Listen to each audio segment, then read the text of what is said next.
Hello दोस्तों, कैसे हो आप सभी। उम्मीद करते हैं अच्छे होंगे, स्वस्थ होंगे और अपने लक्ष्य की प्राप्ति की दिशा में व्यस्त होंगे। दोस्तों, सबसे पहले आप सभी का विन बीपीएससी पे स्वागत है।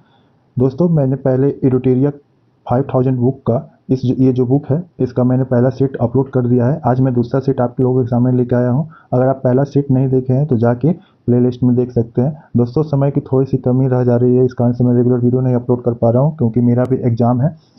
तो कोशिश उसी में समय निकाल के मैं कोशिश कर रहा हूँ कि आप लोगों के लिए भी वीडियो बनाऊँ। चलिए, तो बिना समय गंवाए आज दूसरा सेट स्टार्ट करते हैं। अगर आप चैनल पे नए आए हैं तो कृपया चैनल को सब्सक्राइब कर लें और वीडियो को लाइक कर दें। चलिए, आज दूसरा सेट स्टार्ट करते हैं। एडिटोरिया 5000 बुक का दूसरा सेट। पहला प्रश्न है, निम्न में से कौन सा मूल अधिकार केवल भारतीय नागरिकों को ही प्राप्त है। इसके ऑप्शंस है।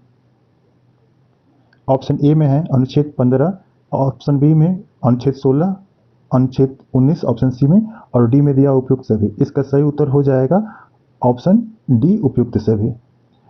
दोस्तों, मूल अधिकार के अंतर्गत 5 प्रकार के ऐसे अधिकार है जो केवल भारतीय नागरिकों को ही प्राप्त है। कौन कौन से वो अधिकार है आप लोग याद रखिएगा, एग्जाम में डायरेक्ट पूछ लिया जाता है।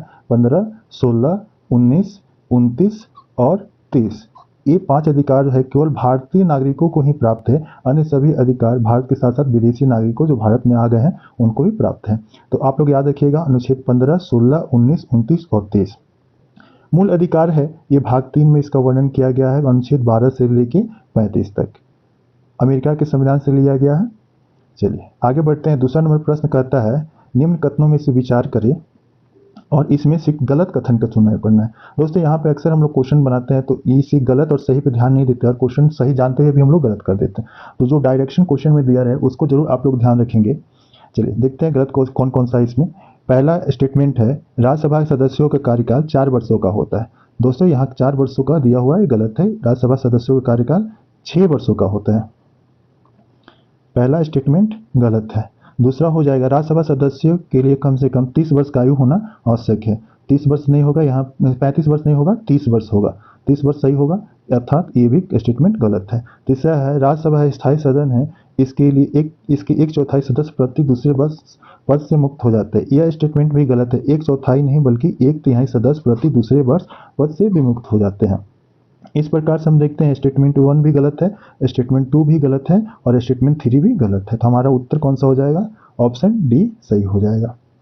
चलिए अगला है प्रश्न संख्या 3, धन विधेयक को राज्यसभा अधिकतम कितने दिनों तक रोक सकती है। इसका सही उत्तर हो जाएगा ऑप्शन ए, 14 दिन।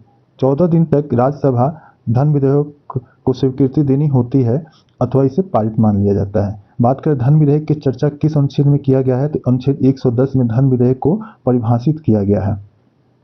राज्यसभा को धन विधेयक के मामले में सीमित निर्णय लेने का ही अधिकार दिया गया है। चलिए चौथा नंबर प्रश्न देखते हैं। कोई व्यक्ति उच्च न्यायालय के न्यायाधीश नियुक्त होने के पात्र होगा जब वह भारत राज्य क्षेत्रों में कम से कम 10 वर्षों का न्यायिक पद धारण किया हो या लगातार 10 वर्षों तक उच्च न्यायालय या न्यायालयों में अधिवक्ता रहा हो। यह कथन बिल्कुल सही है। कम से कम 10 वर्ष तक न्यायिक होना चाहिए, यानी जज के तौर पे काम करना चाहिए, या 10 वर्षों तक अधिवक्ता रहा हो हाई कोर्ट में या सुप्रीम कोर्ट में। चलिए दूसरा स्टेटमेंट है, इसकी आयु कम से कम 35 वर्ष का हो। यह स्टेटमेंट गलत है क्योंकि न्यूनतम आयु की कोई चर्चा नहीं की गई है। तो इस प्रकार से हमारा उत्तर हो जाएगा सही, यहाँ पे चुनना है तो सही हो जाएगा केवल ए, ऑप्शन ए सही हो जाएगा इसका। बात करें कि इसका न्यूनतम आयु तो कोई लिमिटेशन नहीं क्या है, लेकिन इसकी सेवानिवृत्ति कितने वर्ष की होती है, तो पहले यह 62 वर्ष था, इसको बढ़ा के 65 वर्ष किया गया है। तो ये हो गया प्रश्न के अकॉर्डिंग। चलिए उच्च न्यायालय संबंधित कुछ फैक्ट है, इसको जान लेते हैं। पहला फैक्ट है कि सबसे पहले भारत में कौन सा उच्च न्यायालय की स्थापना हुआ था, तो 1862 में कोलकाता हाई कोर्ट, 62 में कोलकाता हाई कोर्ट, उसमें कोलकाता हाई कोर्ट की स्थापना की गई थी 1862 में। चलिए अगला है कि भारत में भी कितनी हाई कोर्ट है, तो टोटल 25 हाई कोर्ट है। कौन कौन से राज्य में हाई कोर्ट नहीं है, तो ये भी याद रखिएगा, 4 ऐसे राज्य है। सबसे पहले गोवा हो जाता है, गोवा हो गया। अन्य जो है 3 पूर्वोत्तर राज्य के, पूर्वोत्तर भारत के हैं, उसमें हो जाएगा आंध्र प्रदेश, आंध्र प्रदेश नहीं, अरुणाचल प्रदेश। दूसरा हो जाएगा नागालैंड और तीसरा हो जाएगा मिजोरम। यानी गोवा, अरुणाचल प्रदेश, नागालैंड और मिजोरम में हाई कोर्ट नहीं है, अन्य सभी राज्यों में के अपने हाई कोर्ट है। अगला 5 नंबर प्रश्न देखते हैं। वित्तीय आपात उद्घोषणा का अनुमोदन करने वाले संकल्प सदन दोनों सदनों में कितने माह के भीतर होना चाहिए? इसका सही उत्तर हो जाएगा ऑप्शन बी 2 माह। वित्तीय आपातकाल की उद्घोषणा का अनुमोदन करने वाले संकल्प सदन के दोनों सदनों में 2 माह के भीतर पास हो जाना चाहिए। तो वित्तीय आपातकाल जो है यह किस अनुच्छेद में इसका वर्णन किया गया है? तो अनुच्छेद 360 में इसका वर्णन किया गया है। हम जानते हैं तीन प्रकार के आपातकाल शक्तियाँ दी गई है। उसमें सबसे पहले हो जाता है राष्ट्रीय आपात, दूसरा हो जाता है राष्ट्रपति शासन और तीसरा हो जाता है फाइनेंशियल आपात यानी वित्तीय आपात हो जाता है। वित्तीय आपात कौन से देश से लिया गया है? तो इसे भी आप लोग याद रखेंगे, अक्सर कन्फ्यूजन हो जाता है। यह यूएसए से लिया गया है फाइनेंशियल इमरजेंसी। चलिए, अभी तक भारत में यह लागू नहीं हुआ है, ये भी ध्यान रखेंगे। छठा नंबर प्रश्न है, भारत में पहली बार केंद्र सरकार के विरुद्ध लोकसभा में अविश्वास प्रस्ताव कब लाया गया था? इसका सही उत्तर हो जाएगा ऑप्शन बी 1963। 1963 में भारत के प्रधानमंत्री थे पंडित जवाहरलाल नेहरू। उनके अगेंस्ट में जेवी कृपलानी द्वारा पहली बार लोकसभा में अविश्वास प्रस्ताव लाया गया था। हालांकि यह सक्सेसफुल नहीं रहा था, सदन में गिर गया था। तो पहली बार अगर पूछे तो 1963 में। तो इससे एक और फैक्ट है कि अविश्वास प्रस्ताव के द्वारा कौन से प्रधानमंत्री को त्यागपत्र देना पड़ा था? तो उनका नाम था मोरारजी देसाई। मोरारजी देसाई सन 1979 में पहली बार अविश्वास प्रस्ताव के द्वारा उनकी सरकार गिर गई थी। तो ये भी फैक्ट याद रखिएगा। 7वां नंबर प्रश्न को देखते हैं, राज्य की नीति निर्देशक तत्वों को परिवर्तन के लिए किस अनुच्छेद में उपबंध किया गया है? इसका सही उत्तर हो जाएगा ऑप्शन ए अनुच्छेद 37। अनुच्छेद 37 में राज्य के नीति निर्देशक तत्व यानी डीपीएसपी के परिवर्तन संबंधी कुछ अनुच्छेद उपबंध दिए गए हैं। डीपीएसपी जो है यह किस भाग में है? तो भाग 4 में है, भाग 4 में है। और कौन कौन सा अनुच्छेद है? तो 36 से लेके 51 तक में इसका वर्णन किया गया है डीपीएसपी का। यह आयरलैंड के संविधान से लिया गया है। चलिए 8वां नंबर प्रश्न देखते हैं। 8वां प्रश्न कहता है, चलैया समिति का गठन किस वर्ष किया गया था? इसका सही उत्तर हो जाएगा ऑप्शन ए 1991। राजा चलैया समिति का गठन 1991 में किया गया था। यह कर संबंधी प्रावधान के लिए बनाया गया था। 9वां नंबर प्रश्न कहता है, निम्न में से किस क्रांति का संबंध कोको उत्पादन यानी चमड़ा उत्पादन से है? विभिन्न प्रकार की क्रांतियां दिया गया ऑप्शन में, सही उत्तर हो जाएगा भूरी क्रांति। भूरी क्रांति का संबंध कोको उत्पादन या चमड़ा उत्पादन से होता है। काली क्रांति का कच्चे तेल उत्पादन से हो जाता है। और बात करें धूसर क्रांति तो एक कृषि कार्यों में रासायनिक खादों के प्रयोग को बढ़ावा देने के लिए यह चलाया गया था धूसर क्रांति। गोल्डन क्रांति तो आप लोग जानते हैं, पिछले सेट में भी आ गया था, शहद बागवानी से संबंधित है गोल्डन क्रांति। चलिए 10वां नंबर प्रश्न देखते हैं। कहता है, एक धन जो आसानी से विदेश से आता है लेकिन आसानी से चला जाता है, किस प्रकार से जाना जाता है? इसे कहते हैं हॉट मनी। हॉट मनी किसी भी देश में आसानी से आता है और किसी भी देश में आसानी से चला जाता है। सही उत्तर हो जाएगा option D hot money. Economics के प्रश्न स्टार्ट हो चुके हैं। 11 नंबर प्रश्न कहता है, गन्ने का उचित और पारिश्रमिक मूल्य यानी एफआरपी का अनुमोदन कौन करता है? इसका सही उत्तर हो जाएगा आर्थिक मामलों के कैबिनेट समिति। आर्थिक मामलों के कैबिनेट समिति गन्नों के लिए उचित और पारिश्रमिक मूल्य का अनुमोदन करते हैं। बात करें कि ये उचित और पारिश्रमिक मूल्य क्या होता है, तो एक प्रकार का यह एमएसपी ही है, मिनिमम सपोर्टिंग प्राइस, जो भारत में किसानों को फसल उत्पादन के लिए दिया जाता है। फसल बेचने के लिए कम से कम इस प्राइस पे सरकार द्वारा खरीदा जाता है, तो उसी से संबंधित है गन्ना के लिए उचित व पारिश्रमिक मूल्य। चलिए अगला प्रश्न है 12 नंबर कहता है, असहयोग आंदोलन में कौन सा कार्यक्रम शामिल नहीं है?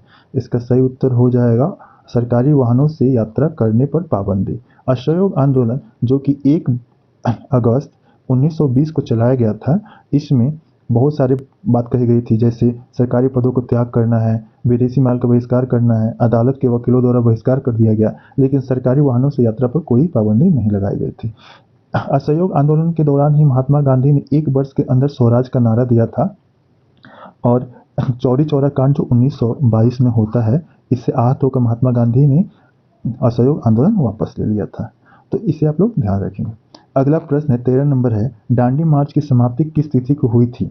इसका सही उत्तर हो जाएगा ऑप्शन सी 6 अप्रैल 1930। 6 अप्रैल 1930 को दांडी मार्च की समाप्ति होती है और सविनय अवज्ञा आंदोलन स्टार्ट होता है।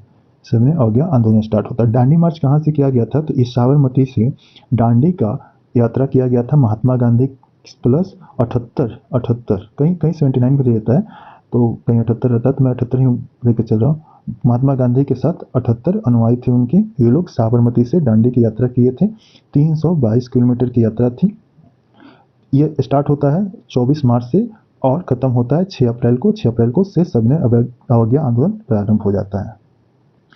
चलिए अगला प्रश्न है, महात्मा गांधी के जीवन काल में घटी घटनाओं में कालक्रम सही नहीं है, यानी कौन सा गलत मैच किया गया है? चलिए बारी बारी से देख लेते हैं। चौरा चौरी घटना 5 फरवरी 1922 सही है। द्वितीय गोलमेज सम्मेलन 7 सितंबर 1931 ये भी सही है। पूना समझौता 24 सितंबर 1932 ये भी सही है। चौथा ऑप्शन में है भारत छोड़ो आंदोलन 23 मार्च 1942, यह गलत है। 23 मार्च को नहीं हुआ था, बल्कि यह हुआ था कौन सा? भारत छोड़ो आंदोलन 8 अगस्त 1942 को हुआ था। कहाँ से हुआ था? तो मुंबई के ग्वालियर टैंक से हुआ था। अगला प्रश्न है 15 नंबर, आज़ाद हिंद फौज के साथ सुभाष चंद्र बोस ने सिंगापुर में स्वतंत्र भारतीय अस्थायी सरकार का गठन कब किया था? इसका सही उत्तर हो जाएगा ऑप्शन बी 21 अक्टूबर 1943। 21 अक्टूबर 1943 को सुभाष चंद्र बोस ने सिंगापुर में स्वतंत्र भारत की अस्थायी सरकार का गठन किया था। यह अस्थायी सरकार को किसने समर्थन किया था? तो जापान और जर्मनी द्वारा समर्थन प्राप्त था। तो एक क्वेश्चन तो इसमें ऐसे ही बन गया कि आज़ाद हिंद फौज को सुभाष चंद्र बोस ने कहाँ पे गठन किया था? स्वतंत्र भारतीय अस्थायी सरकार का कहाँ गठन किया था? इसका सिंगापुर हो जाएगा। दूसरा हो जाएगा किस तिथि को किया था? तो 21 अक्टूबर 1943। चलिए सती प्रथा का उन्मूलन किया गया था। इसका सही उत्तर हो जाएगा ऑप्शन बी 1929 के नियम 17 के द्वारा। 1829 माफ कीजिएगा 1829 में नियम 17 आता है। इसके द्वारा सती प्रथा को भारत में प्रतिबंध कर दिया जाता है। यह किसके द्वारा किया गया था? तो इस समय थे लॉर्ड विलियम बेंटिक के द्वारा किया गया था। इसमें किसने महत्वपूर्ण भूमिका निभाई थी? तो उनका नाम था राजा राम मोहन रॉय। इनके सहयोग से विलियम बेंटिक ने 1829 में नियम 17 के द्वारा सती प्रथा का भारत से उन्मूलन कर दिया था। अगला प्रश्न है 17 नंबर, वहाबियों के विद्रोह को कुचलने का श्रेय किस गवर्नर जनरल को जाता है? इसका सही उत्तर हो जाएगा ऑप्शन बी लॉर्ड एल्गिन प्रथम। लॉर्ड एल्गिन प्रथम जिनका कार्यकाल 1862 से 63 तक था, ज़्यादा दिन तक नहीं थे, लेकिन उसमें बस एक ही महत्वपूर्ण काम किए थे, वहाबियों के विद्रोह को कुचलने का कार्य किए थे। तो ये आप लोग ध्यान में रखेंगे, लॉर्ड एल्गिन प्रथम 1862 से 63 वहाबियों के विद्रोह को कुचलने का कार्य किए थे। नेक्स्ट प्रश्न को देखते हैं। 18 नंबर प्रश्न कहता है त्रिपक्षीय संघर्ष में कौन सा राजवंश शामिल नहीं था? इसका सही उत्तर हो जाएगा ऑप्शन सी पल्लव वंश जो था त्रिपक्षीय संघर्ष में शामिल नहीं था। बात करें त्रिपक्षीय संघर्ष का, तो त्रिपक्षीय संघर्ष ये कन्नौज जो है उस पर अधिकार के लिए 3 जो वंश थे, पाल बिहार बंगाल साइड से पाल थे, प्रतिहार और राष्ट्रकूट और प्रतिहार, ये तीनों द्वारा लगभग 200 वर्षों तक विभिन्न जो वंश के शासक थे, इसके अलग अलग शासक आते गए, उनके द्वारा चला गया था। इस युद्ध में अंततः अगर कुछ सफलता मिलती है तो प्रतिहार को सफलता कुछ मिलती है। तो कन्नौज पे शासन के उद्देश्य से राष्ट्रकूट, पाल और प्रतिहार द्वारा त्रिपक्षीय संघर्ष किया गया था। इसमें पल्लव शामिल नहीं था। उत्तर हो जाएगा ऑप्शन सी। चलिए अगला प्रश्न देखते हैं। सिंधु घाटी सभ्यता के अंतर्गत शवों को दफनाने के अवशेष मिले हैं। इसमें शवों के सिर किस दिशा में रखे जाते थे? इसका सही उत्तर हो जाएगा ऑप्शन ए उत्तर दिशा में सिंधु घाटी सभ्यता में शवों को दफनाने का अवशेष मिला है। बात करें कि सिंधु घाटी सभ्यता में शवों को दफनाने कहाँ प्रथा थी, तो यह हड़प्पा में थी, और सब जगह थी, लेकिन यह हड़प्पा मशहूर था। और शवों को जलाने की प्रथा मोहनजोदाड़ो में थी। नेक्स्ट है 20 नंबर, किस बौद्ध संगति में बौद्ध धर्म का 2 संप्रदायों में विभाजन हो गया? इसका सही उत्तर हो जाएगा ऑप्शन डी चतुर्थ बौद्ध संगति में बौद्ध धर्म का 2 संप्रदाय महायान और हीनयान में विभाजन हो गया था।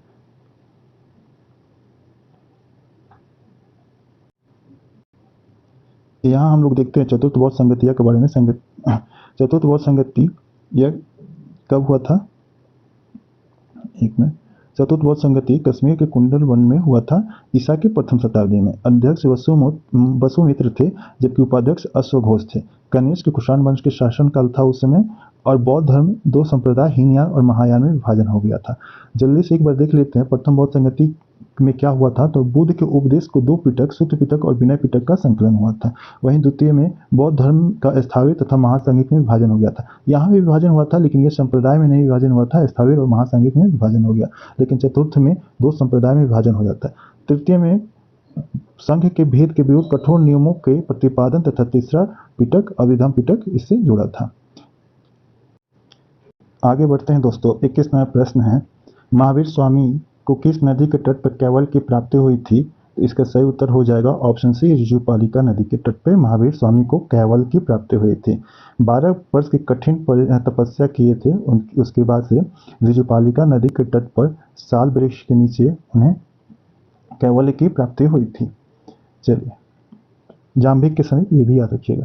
22 नंबर प्रश्न है, आजीवक संप्रदाय के संस्थापक के रूप में कौन थे? इसका सही उत्तर हो जाएगा ऑप्शन सी, मकल्लीपुत्र। मकल्लीपुत्र गोशाल को आजीवक संप्रदाय के संस्थापक के रूप में जाना जाता है। अन्य जो संप्रदाय है इसको आखिर में रिवीजन कर लेंगे, इसमें दिया हुआ है ये संप्रदाय और उसके संस्थापक, तो इसको लास्ट में देख लेंगे। चलिए आगे बढ़ते हैं। प्रश्न है 23 नंबर, किस मुगल शासक के शासनकाल को स्थापत्य का स्वर्णिम काल कहा जाता है? इसका सही उत्तर हो जाएगा ऑप्शन सी, शाहजहां। शाहजहां के शासनकाल को स्थापत्य का स्वर्णिम काल के रूप में जाना जाता है। इसके कारण है कि उन्होंने भारत में बहुत सारे विभिन्न प्रकार के स्थापत्य का निर्माण कराया था, जिसमें शामिल है लाल किला, दीवाने आम, दीवाने खास, जामा मस्जिद, मोती मस्जिद, ताजमहल, लाहौर का शीश महल। ये सभी प्रमुख है जो शाहजहां के द्वारा निर्माण कराया गया था। अगला प्रश्न 24 नंबर, मुगल काल में मुहतासिब कौन था? तो मुहतासिब जो होता था उसको कहा जाता था आचरण अधिकारी को कहा जाता था। चलिए, वही सेना अधिकारी जो था इसको बख्शी कहा जाता था। और अगला प्रश्न में चलते हैं। 25 नंबर प्रश्न कहता है, दीवाने अर्ज किस विभाग से संबंधित था? इसका सही उत्तर हो जाएगा सैन्य विभाग से। दीवाने अर्ज सैन्य विभाग से संबंधित था। यह बलबन के द्वारा स्थापना की गई थी। 26 नंबर प्रश्न है, बसावन व दसवंत किस शासन के दरबारी चित्रकार थे? इसका सही उत्तर हो जाएगा ऑप्शन बी, अकबर। अकबर के शासनकाल के दौरान बसावन और दसवंत नाम के दो चित्रकार दरबारी चित्रकार थे। 27 नंबर प्रश्न कहता है कि यहाँ से ज्योग्राफी का प्रश्न स्टार्ट हो जा रहा है। मिलान करना है परमाणु विद्युत गिरी का राज्यों के साथ मिलान करना है। तो ऑप्शन ए में परमाणु विद्युत गिरी नरौरा जो कि उत्तर प्रदेश में है, मिलान सही है। दूसरा कुंडनकुलम, कुंडनकुलम कर्नाटक में, यह गलत मिलान किया गया है। इसका सही उत्तर हो जाएगा तमिलनाडु। कुंडनकुलम तमिलनाडु में है, वहीं कैगा कर्नाटक में है। काकड़ापाड़ा गुजरात में है और तारापुर महाराष्ट्र में। ये सभी सही मिलान किया गया है, तो सही उत्तर हो जाएगा ऑप्शन बी, कुंडनकुलम तमिलनाडु होना चाहिए। अगला प्रश्न देखते हैं, 38वीं समानांतर रेखा किन देशों के मध्य स्थित है? तो इसका सही उत्तर हो जाएगा ऑप्शन ए, उत्तर कोरिया और दक्षिण कोरिया। 38वीं समानांतर रेखा उत्तर कोरिया और दक्षिण कोरिया के मध्य स्थित है। जब भी आप लोग को इस प्रकार के प्रश्न आए तो आप लोग कोशिश कीजिए उसे मैप में देखने के लिए, क्योंकि मैप में देखने के बाद से ये अच्छा से क्लियर हो जाता है और दिमाग में हमेशा के लिए सेट हो जाता है। तो इसे आप मैप में देखने की कोशिश कीजिए। 38वीं समानांतर रेखा किस प्रकार से उत्तर कोरिया को दक्षिण कोरिया से विभाजित करता है। ऑप्शन सी में है कनाडा और अमेरिका और कनाडा के बीच में कौन सा समानांतर रेखा है? तो 49वीं समानांतर रेखा अमेरिका और जापान के बीच में है। जर्मनी और फ्रांस के बीच में भी एक रेखा जिसे मैगिनॉट रेखा कहा जाता है। चलिए, 29वां नंबर प्रश्न है, निम्न में से कौन सा एक अच्छा ईंधन का गुण नहीं है? इसका सही उत्तर हो जाएगा जलाने पर ज़्यादा से ज़्यादा अवशिष्ट व हानिकारक गैसों का उत्सर्जन होना चाहिए। यह अच्छा गुण नहीं है। यह बहुत मतलब एक अच्छे ईंधन के लिए एक अच्छा गुण नहीं माना जाएगा कि अवशिष्ट और हानिकारक गैस का उत्सर्जन ज़्यादा करे। तो इस प्रकार से हमारा उत्तर हो जाएगा बी, अन्य सभी जो है ऊष्मीयमान उच्च होना चाहिए या ईंधन का प्रज्वलन ताप न तो कम होना चाहिए न तो ज़्यादा होना चाहिए। ये सभी अच्छे ईंधन का दोनों अच्छे ईंधन का गुण है। चलिए, अगला 30 नंबर प्रश्न को देखते हैं। 30 नंबर भी सूची 1 से सूची 2 का मिलान करना है। सूची 1 में है विटामिन और सूची 2 में है उससे होने वाले, उसकी कमी से होने वाले रोग। तो विटामिन सूची 1 में है विटामिन B7, इसका हो जाएगा बालों का झड़ना, यानी ए का 3। ए का 3 देखते हैं किधर किधर है, यानी ये दोनों मेरा ऑप्शन सही है। दूसरा नंबर हो जाएगा B12। B12 का हो जाता है प्ररासी अरक्ता होना, ऑप्शन ए, सॉरी स्टेटमेंट 1 ए हो जाएगा। तो दूसरा का ए ऑप्शन हमारा ए मिल चुका है। चलिए पूरा मिला लेते हैं। ऑप्शन ए की कमी से बाझपन होता है, 4 हो जाएगा इसका। और के की कमी से रक्त का थक्का नहीं जमता है। तो इस प्रकार से हम देखते हैं ए का 3, बी का 4, बी का 1, सी का 4 और डी का 2। ये हमारा ऑप्शन सही है। 31 नंबर प्रश्न कहता है तारों की मध्य दूरी ज्ञात करने की इकाई है। इसका सही उत्तर हो जाएगा ऑप्शन सी गैलेक्टिक इकाई। गैलेक्टिक इकाई तारों के मध्य दूरी ज्ञात करने की एक इकाई है। दोस्तों वैसे दूरी निकालने के लिए, लंबी दूरी निकालने के लिए प्रकाश वर्ष का भी प्रयोग किया जाता है, बट अंतरिक्ष में जब दो तारों के बीच में दूरी निकाली जाती है उसके लिए गैलेक्टिक इकाई का भी प्रयोग किया जाता है। एक गैलेक्टिक इकाई लगभग 10 लाख किलोमीटर के बराबर होता है। 32 नंबर प्रश्न कहता है निम्न में से कौन सा रोग पुरुषों की तुलना में महिलाओं में बहुत कम होता है, यानी पुरुषों में मेल में ज़्यादा होगा और फीमेल में कम होगा। यह कौन सी, आप लोग प्रश्न देख के अनुमान लगा लिए होंगे कौन सी किस प्रकार की, या मतलब किस प्रकार की डिजीज की बात किया जा रहा है। तो यहाँ पर जो अनुवांशिक रोग हो उसकी बात की जा रही है। इसका सही उत्तर हो जाएगा ऑप्शन बी वर्णांधता। वर्णांधता एक अनुवांशिक प्रकार की रोग है जो पुरुषों में ज़्यादा होता है महिलाओं की तुलना में।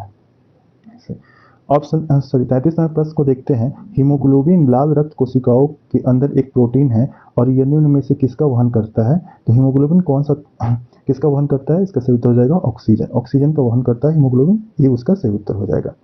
34 नंबर प्रश्न करता है किसी पदार्थ को एक अवस्था से दूसरी अवस्था में बिना तापमान में बदलाव के परिवर्तन होने के लिए आवश्यक ऊष्मा की मात्रा को क्या कहा जाता है। इसका सही उत्तर हो जाएगा ऑप्शन डी गुप्त ऊष्मा। गुप्त ऊष्मा कहा जाता है जब बिना तापमान को चेंज किए हुए सॉलिड से लिक्विड हो जाए, लिक्विड से गैस हो जाए, इससे गुप्त ऊष्मा कहा जाता है। गुप्त ऊष्मा में बात करें, ऑप्शन बी में दिया हुआ है विशिष्ट ऊष्मा। विशिष्ट ऊष्मा की परिभाषा होती है जब एक मतलब इकाई डिग्री सेल्सियस को तापमान को इकाई यूनिट द्रव्यमान के तापमान बढ़ाने के लिए जितना ऊष्मा की आवश्यकता पड़ती है उसे विशिष्ट ऊष्मा कहा जाता है। हालांकि इसका आंसर हो जाएगा ऑप्शन डी गुप्त ऊष्मा। 35 नंबर प्रश्न करता है निम्नलिखित कोशिका अंगों में से किसमें न्यूक्लिक अम्ल नहीं पाया जाता है। नहीं पाया जाता है ये बताना है। तो इसका सही उत्तर हो जाएगा ऑप्शन डी जीव द्रव्य। जीव द्रव्य में न्यूक्लिक अम्ल नहीं पाया जाता है। अन्य सभी में केंद्रिका हो गया, हरित लवक हो गया और राइबोसोम हो गया, इस सब में न्यूक्लिक एसिड पाया जाता है। जीव द्रव्य जो होता है कोशिका झिल्ली के अंदर संपूर्ण पारदर्शी पदार्थ चिपचिपा पदार्थ होता है और इसकी खोज पुरकिंजे ने की थी जीव द्रव्य की खोज। वहीं राइबोसोम जो है प्रोटीन की फैक्ट्री कहा जाता है और जंतुओं में पैलेट नाम के वैज्ञानिक ने खोज किया था, जबकि प्लांट में रॉबिन्सन और ब्राउन ने किया था। केंद्रिका की खोज रॉबर्ट ब्राउन ने किया था। हरित लवक पौधों में कलर देने का काम करता है। 36 नंबर प्रश्न को देखते हैं निम्न में से कौन सा विटामिन ए का अच्छा स्रोत नहीं है। इसका सही उत्तर हो जाएगा ऑप्शन सी जंतुओं के यकृत और गुर्दा। जंतुओं के यकृत यानी लीवर और गुर्दा विटामिन ए का अच्छा स्रोत नहीं माना जाता है। अन्य में है मछली का तेल, आम, पालक, ये सभी विटामिन ए का अच्छा स्रोत होता है। विटामिन ए का रासायनिक नाम क्या है तो रेटिनॉल नाम है। और इसके कमी से कौन कौन सा रोग हो जाता है तो इसे भी ध्यान रखेंगे। रतौंधी हो जाता है, संक्रमण हो जाता है, या फिर जीरोपैथेल्मिया नाम की एक बीमारी होती है, आंखों से संबंधित है, ये भी विटामिन ए की ही कमी से होती है। 37 नंबर प्रश्न को देखते हैं प्रतिरोध। मिलान करना है सूची 1 से सूची 2 का। तो प्रतिरोध का मिलान होगा ओम से 1 का 4 यानी बी और डी में आ जाएंगे। विद्युत प्रवाह का एम्पियर होता है यानी बी का 1 हमारा आंसर मिल चुका है, ऑप्शन बी सही होगा। और सभी मिलान कर लेते हैं। बल का तो पता ही होगा न्यूटन, सी का 2 और डी का पावर का यानी शक्ति का वाट हो जाएगा। हमारा ऑप्शन सही हो जाएगा बी। 38 नंबर प्रश्न को देखते हैं धातुओं में सबसे कम घनत्व वाला कौन सा है। सबसे कम घनत्व का धातु पूछा जा रहा है तो इसका सही उत्तर हो जाएगा option B lithium. Lithium periodic table में सबसे कम घनत्व वाला तत्व है। धातु जो है एक सबसे कम घनत्व वाला धातु तत्व है। और लिथियम की बात करें तो एटॉमिक नंबर जो होता है 3 होता है। हाइड्रोजन, हीलियम, लिथियम तीसरा नंबर पे यही आता है। और एटॉमिक वेट बात करें तो एटॉमिक वेट लगभग 7 के बराबर होता है। 6.9 समथिंग होता है, लेकिन इसे 7 मान लिया जाता है एटॉमिक वेट। लिथियम का प्रयोग हाल फिलहाल में आप लोगों ने बहुत ज़्यादा देखा होगा। लिथियम का प्रयोग जो है इसको किया जाता है लिथियम आयन बैटरी बनाने में, लिथियम प्लस बैटरी बनाने में किया जाता है। और ये जो है battery e rickshaw, mobile phone हो गया, इस सब में काफ़ी ज़्यादा यूज किया जा रहा है। और जम्मू कश्मीर में हाल फिलहाल में रियासी जो जिला है जम्मू कश्मीर का, वहाँ पे लिथियम के भंडार मिला है। तो सही उत्तर हो जाएगा हमारा बी ऑप्शन लिथियम। 39 नंबर प्रश्न को देखते हैं, प्राकृतिक रबड़ के बारे में कौन सा कथन सही है, यानी प्राकृतिक रबड़ के बारे में कथन दिया हुआ है, उसमें से सही कथन चुनना है। सही उत्तर हो जाएगा यह प्राकृतिक बहुलक है और इसमें लोचदार गुण होते हैं। ये कथन बिल्कुल सही है, ऑप्शन ए सही हो जाएगा। प्राकृतिक बहुलक है और इसमें लोचदार गुण होता है। दोस्तों इसी लोचदार गुण को कम करने के लिए इसमें एक प्रोसेस किया जाता है वल्केनाइजेशन। वल्केनाइजेशन क्या होता है, तो इसमें प्राकृतिक रबड़ में जब सल्फर को मिलाकर लगभग 140 से 160 डिग्री के टेम्परेचर पर गर्म किया जाता है, तो इसी प्रोसेस को वल्केनाइजेशन कहा जाता है। प्रश्न यहाँ पूछा जा सकता है कि वल्केनाइजेशन प्रोसेस में कितने तापमान तक गर्म किया जाता है, लगभग 140 से 160। क्यों किया जाता है, तो ये जो होता है, जो रबर प्राकृतिक रबर होता है उसके भौतिक अवस्था को परिवर्तन करने के लिए और टायर बनाने के लिए जो थोड़ा सी हार्डनेस चाहिए, ये प्रोसेस करने के बाद से वो प्राप्त कर ली जाती है। 40 नंबर प्रश्न है, किसी तत्व का रासायनिक गुण निम्न में से कौन तय करता है। इसका सही उत्तर हो जाएगा ऑप्शन सी इलेक्ट्रॉन की संख्या। इलेक्ट्रॉनों की संख्या के द्वारा किसी भी तत्व के रासायनिक गुण का पता चलता है। अगला प्रश्न है 41 नंबर, देवप्रयाग किन नदियों के संगम पर स्थित है। इसका सही उत्तर हो जाएगा ऑप्शन ए भागीरथी और अलकनंदा। देवप्रयाग भागीरथी और अलकनंदा के संगम पर स्थित है।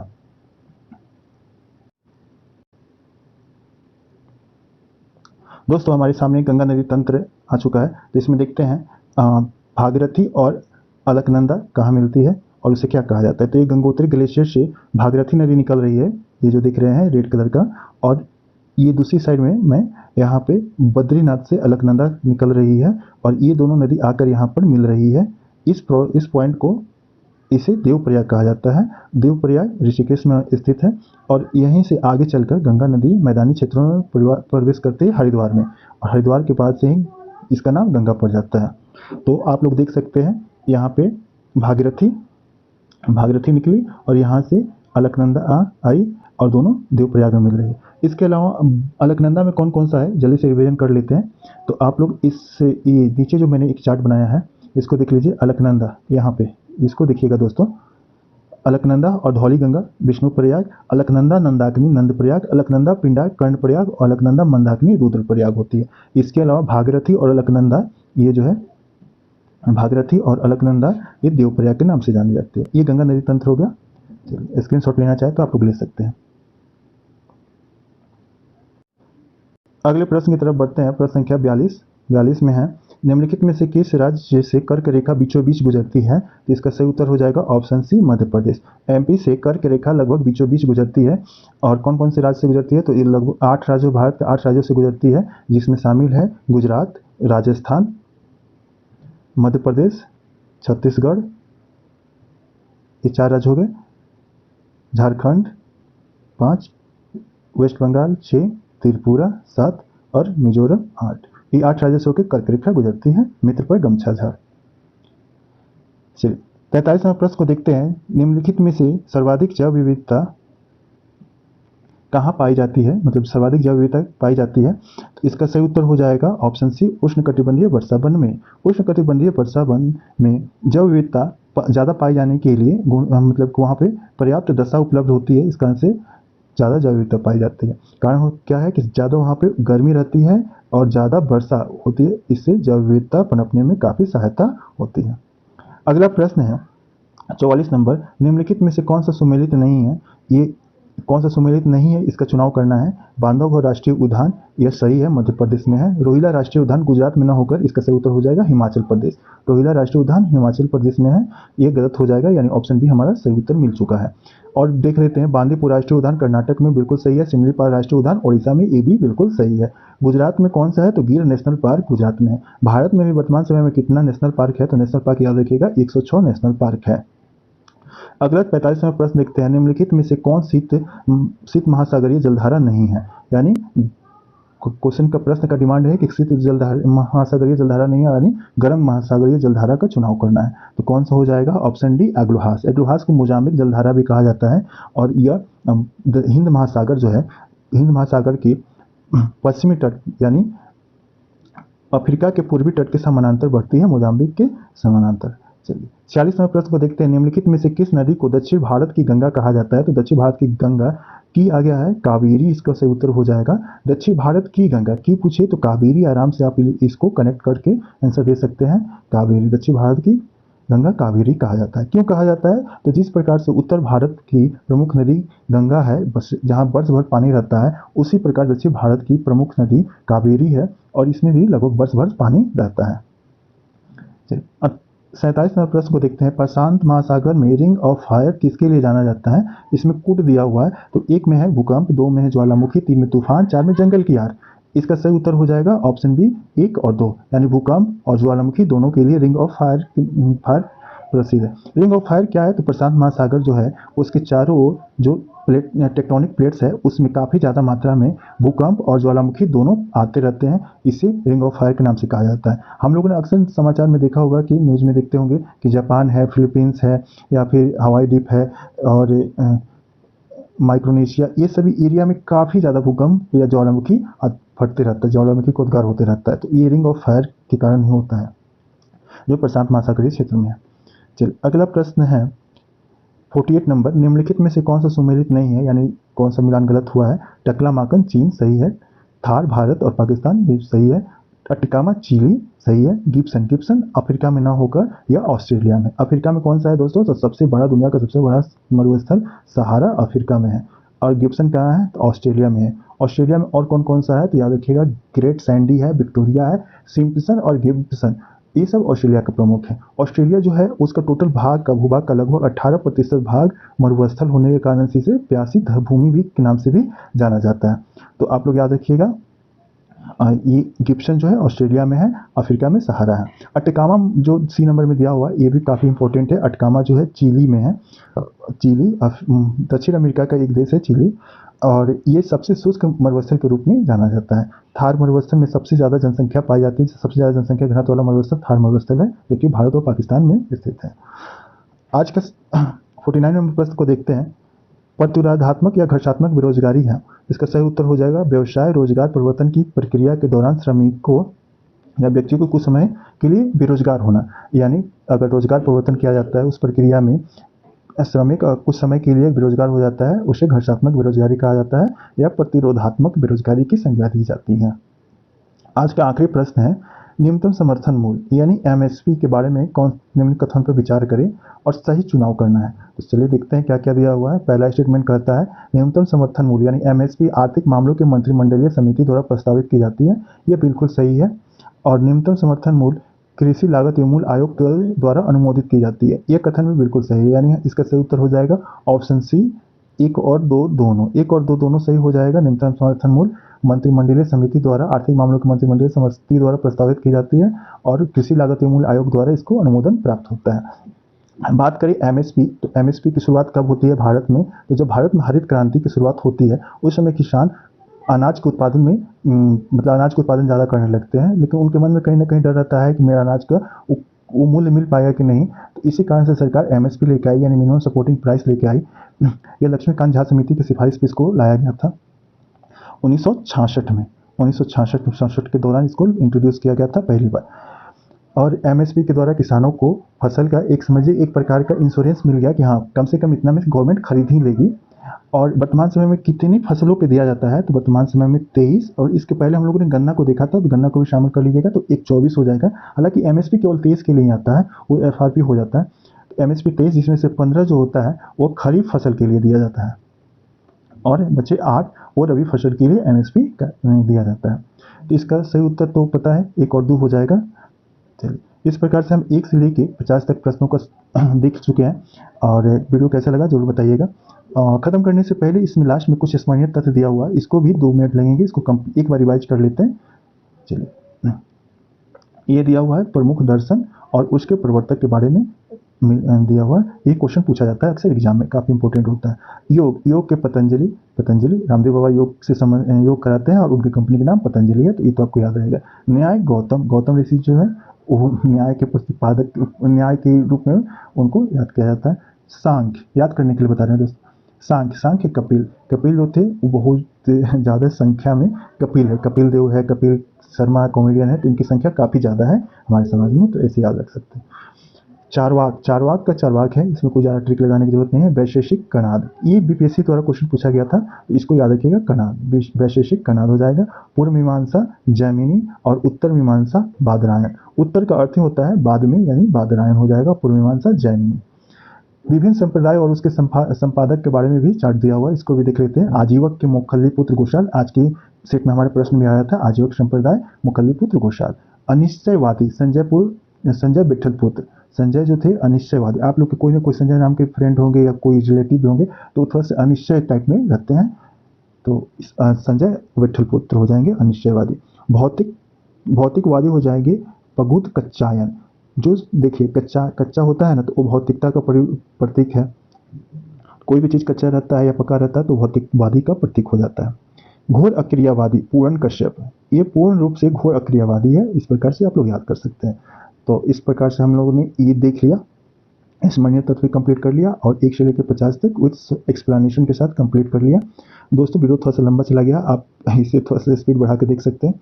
चलिए आज के लिए इतना ही, वीडियो को जरूर अपने दोस्तों में शेयर कर दीजिए और अगर अच्छा लगा तो लाइक भी कर दीजिए। चलिए मिलते हैं अगले सेट में अगले दिन।